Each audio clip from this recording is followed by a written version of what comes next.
Assalamualaikum warahmatullahi wabarakatuh. Alhamdulillah, alhamdulillahil badi'il hadi ila bayani ma'ir rasyadi amad arbaban muha wa rasyama samsal bayani fi seluruh udam. Perkenalkan, nama saya Reski dengan NIM 251021015 dengan program studi Magister Ilmu Hukum Universitas Islam Riau. Saya akan membawakan tentang materi politik hukum dalam pembentukan peraturan perundang-undangan di Indonesia. Ketika kita bicara dan memahami dan mendalami tentang politik hukum, maka kita akan berbicara bagaimana produk yang dihasilkan oleh politik hukum tersebut.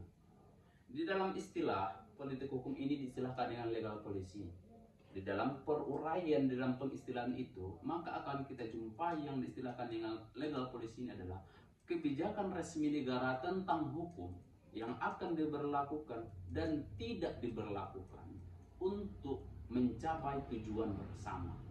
Di dalam definisi ini, kita memahami secara mendalam bahwasanya politik hukum itu akan melahirkan kebijakan negara tentang hukum yang akan menghimpun dan menyesuaikan tentang hak-hak yang diuraikan oleh rakyat kepada pemerintah atau kepada para DPR. Di dalam salah satu kajian hukum, kita bisa melihat bagaimana roda pemerintahan itu apakah dijalankan secara demokratis atau dijalankan secara otoriter. Di dalam politik hukum, ini diistilahkan dengan konfigurasi demokratis dan juga konfigurasi otoriter. Kita akan mengkaji apakah yang disebut dengan konfigurasi demokratis dan apakah yang disebut dengan konfigurasi otoriter. Jika kita berbicara tentang konfigurasi demokratis di dalam politik hukum, maka tidak akan terlepas dari tiga komponen. Yang pertama adalah bagaimana kebebasan berpendapat itu didapatkan di dalam konfigurasi demokratis. Dan yang kedua adalah bagaimana parlemen yang kuat akan dijumpai.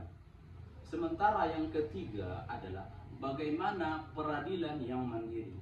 Maka tiga unsur ini akan dijumpai di dalam konfigurasi demokratis. Maka di dalam konfigurasi demokratis ini maka akan melahirkan produk hukum yang responsif.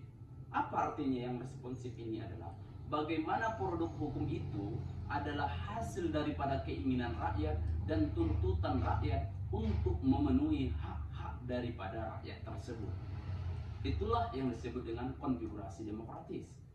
Dan yang kedua, jika kita melihat daripada konfigurasi otoriter, ini juga tidak akan luput daripada tiga komponen. Yang pertama, bagaimana kekuasaan dalam suatu negara itu adalah dikuasai oleh eksekutif.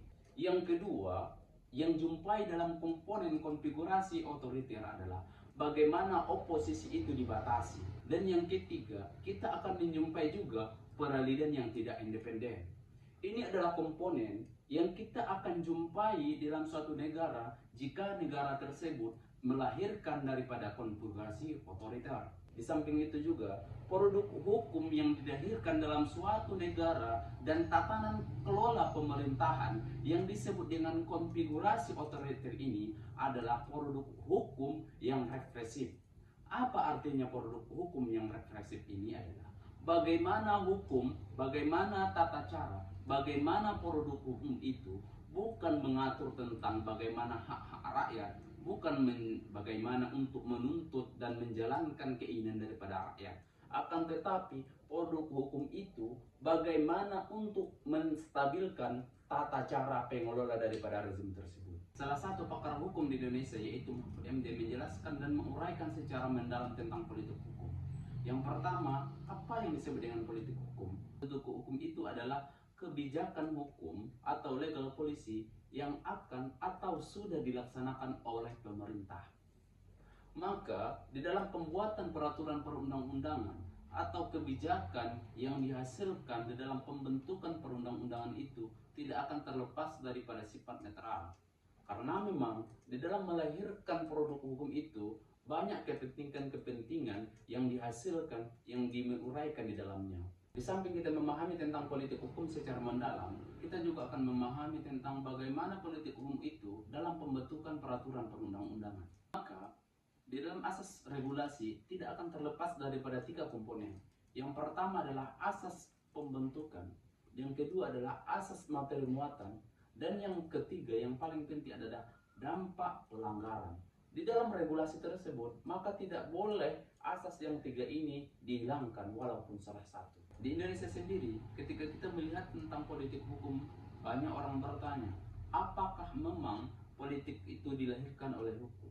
Ataukah hukum yang dilahirkan oleh politik? Maka dalam pembentukan peraturan perundang-undangan, tidak akan terlepas daripada perencanaan, penyusunan, pembahasan, dan pengesahan. Lain kata akhir dari kami adalah hukum itu harus dilahirkan oleh nuansa politik yang dinamis, nuansa politik yang memang stabil, dan nuansa politik yang memang melibatkan oposisi. Karena memang nuansa politik yang tidak melibatkan oposisi akan melahirkan hukum ataupun produk hukum yang ortodoks ataupun refleksif.